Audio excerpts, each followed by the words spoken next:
all. I hope everyone had a wonderful New Year's Eve. I hope everyone was safe. No drunk driving, and no family fights, no drama. Just a really positive end of the year. I had a very quiet one. We got a knockoff old Sega gaming console, old Nintendo/Sega gaming console for my son as one of his Christmas presents, just as a laugh. And me and my son played old, very, like from the 80s, 1985, old arcade games. Terrible games, but it's a wonderful memory that I had with my son now. Very, very cool, very memorable. And I watched a movie. I watched the new Cinderella. And I don't know. I'm not a big Disney fan, and I'm not a very big fairy tale fan. I think they're a bit, old fashioned, and I think Disney loses the plot a lot of the time. But I was actually pleasantly surprised how much I enjoyed the new Cinderella. And it was a lovely memory with me and my daughter. She, who's 9, you would think would love fairy tales, but halfway through she said it was very boring. She said, "Dad, it's super boring. It's woke. It's so woke, Dad." And I'm like, "Huh? Where is this woke thing?" Which is it's quite something when your 9-year-old knows about the I don't know, political agenda of the media industry. I actually thought the casting was quite good, and I liked the changes in the story. It made more sense that she had a relationship with the bandit, turns out, not the knight in white shining armor, but the rascal, the kind of Robin Hood character. He was sweet enough. She was definitely the protagonist, Cinderella, and he was kind of her wingman, which is, hell, why not,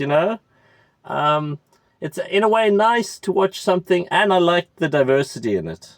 I live in South Africa, where white people are a 6% minority.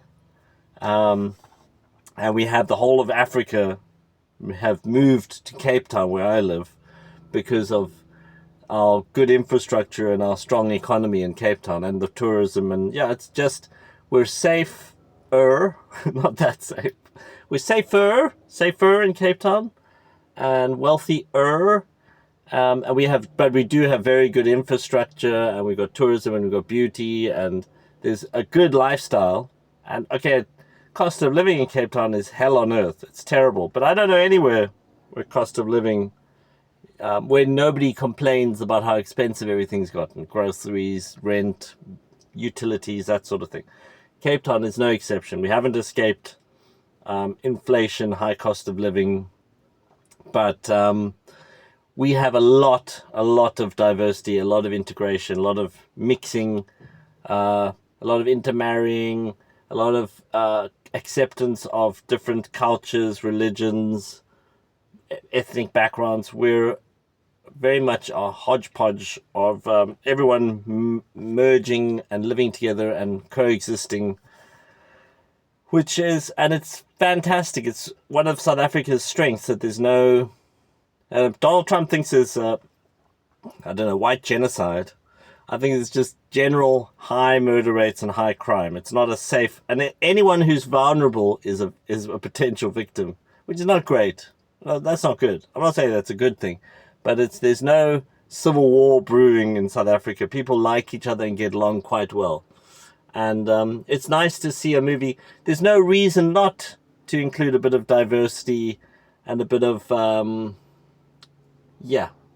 just have a mixed crew of people in the cast. Men, women, different backgrounds, different racial makeups. You don't want, they don't have to stick to a very boring photocopied version of the original. It was nice actually for me watching the Snow White, and it was like, oh, this is a completely new take on Snow White.